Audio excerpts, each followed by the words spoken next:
Assalamualaikum dan selamat pagi. Saya Dr. Maya Mazun binti Yahya, pakar bedah payudara dan endokrin dari Hospital University Science Mission. Hari ini kita akan belajar cara-cara untuk membuat pemeriksaan payudara.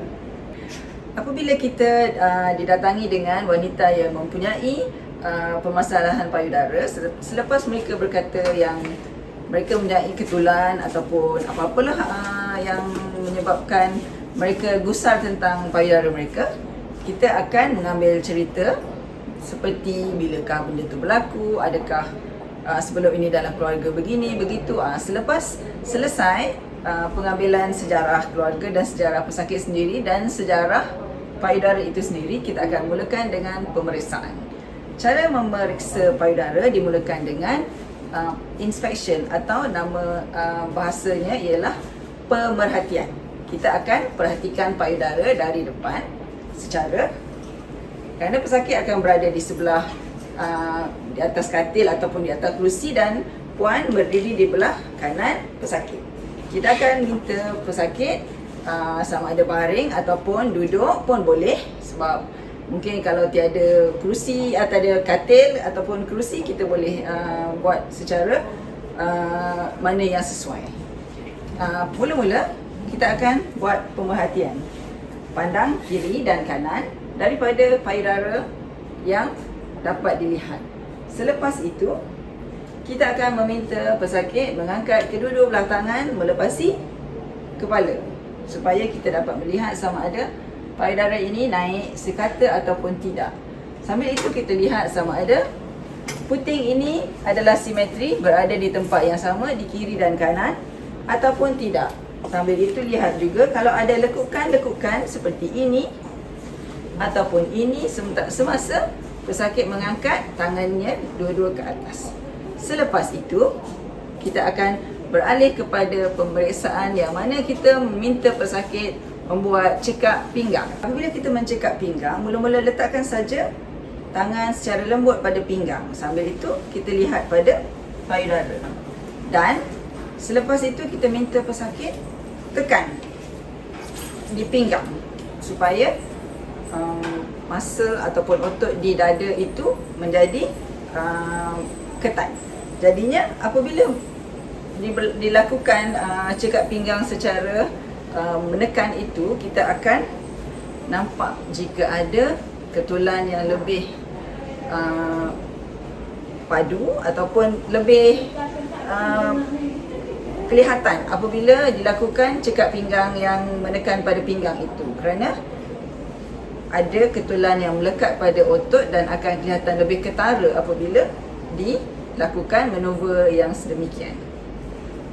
Kita mulakan palpation tadi dengan payudara yang mana pesakit adukan belah kanan. Kita akan mulakan dengan payudara sebelah kiri, payudara yang normal dahulu. Okey, kita mulakan dengan pusingan jam daripada luar ke dalam supaya kita tidak tertinggal mana-mana kawasan. Secara perlahan-lahan saya buat ni laju sedikit. Okey. Selepas itu, kita boleh juga membuat secara zigzag supaya kita tidak kelihatan tertinggal yang mana-mana.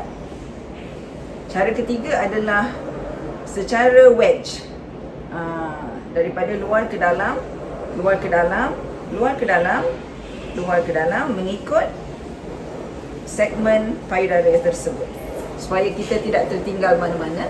Saya harap kita dapat belajar satu daripada teknik ini, dan teknik inilah yang kita guna daripada awal sehingga akhir.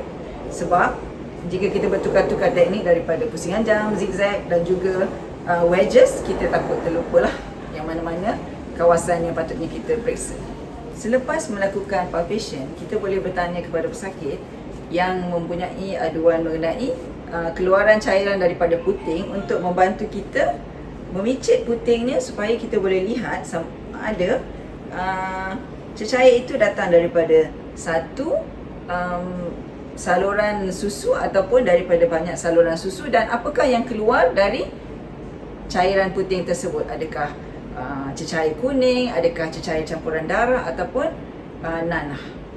Selepas pemeriksaan secara pemerhatian dan juga palpation ataupun sentuhan, kita akan teruskan dengan pemeriksaan bawah ketiak yang mana ada kelenjar yang mungkin akan mempunyai anak-anak payudara, kanser payudara yang telah pergi kepadanya.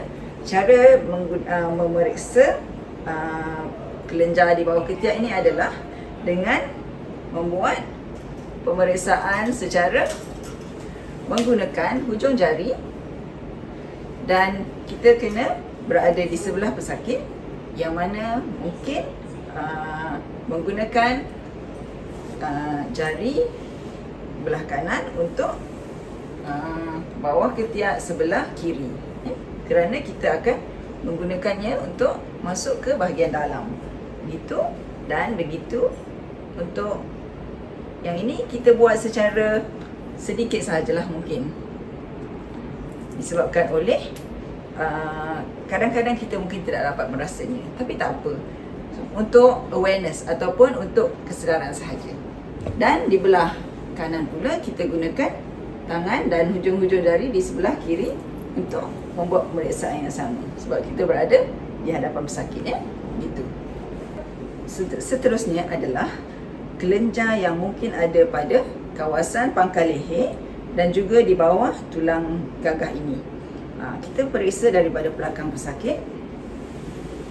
Kita berada di belakang pesakit dan kita periksa secara lembut di atas tulang gagah ini dan naik ke leher pesakit. Kadang-kadang mereka mempunyai ketulan kelenjar di sini ataupun di sini yang mungkin akan kelihatan. Dan mereka juga mungkin, walaupun jarang-jarang sekali, mempunyai ketulan kelenjar yang berada di sini, ya. Okey. Apabila kita melihat payudara, kita akan melihat apakah perubahan yang dapat kita lihat, seperti ketulan ataupun lekukan. Ketulan, ini lekukan, dan juga perubahan kepada puting, kedua-dua belah, dan juga perubahan pada kulit payudara. Kulit payudara kadang-kadang kelihatan seperti tebal dan seperti kulit oren. Kulit oren, ya. Kita boleh bandingkan dengan kulit buah oren. Dan puting payudara kelihatan termasuk ke dalam. Sebelum ini, puting payudara kadang-kadang sesetengah wanita mempunyai puting yang seperti ini sejak daripada dahulu lagi.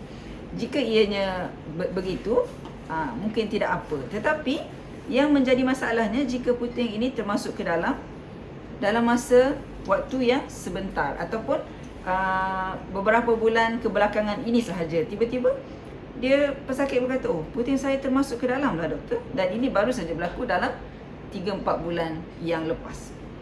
Yang ini kita kena berasa dalam hati yang ianya mungkin meragukan, ya. Satu lagi, mungkin apabila kita membuat picitan kepada nipple ataupun puting, kita minta pesakit buatlah, sebab takut kita buat sakit, ya.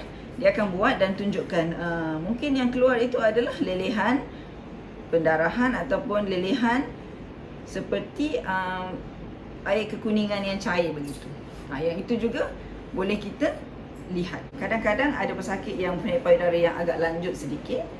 Kita minta pesakit tolong selak di bawah payudara ini, naikkan payudara ke atas supaya dapat melihat inframammary fold, sebab kadang-kadang di bawah ini juga ada ketulan yang sudah berkudis tapi tak perasan, sebab ianya terlindung dengan fold, sebab dia hang out ataupun tergantung keluar begitu. Okey, setelah mendapat sedikit pengetahuan tentang cara-cara untuk membuat pemeriksaan payudara ini, saya harap anda semua dapat membuat pemeriksaan ini kepada mereka yang datang mengadu dengan masalah payudara kepada anda, dan juga mungkin boleh diaplikasikan kepada saudara mara ataupun mereka yang ingin bertanya kepada anda semua. Dengan itu, sekian dulu untuk hari ini. Assalamualaikum warahmatullahi wabarakatuh.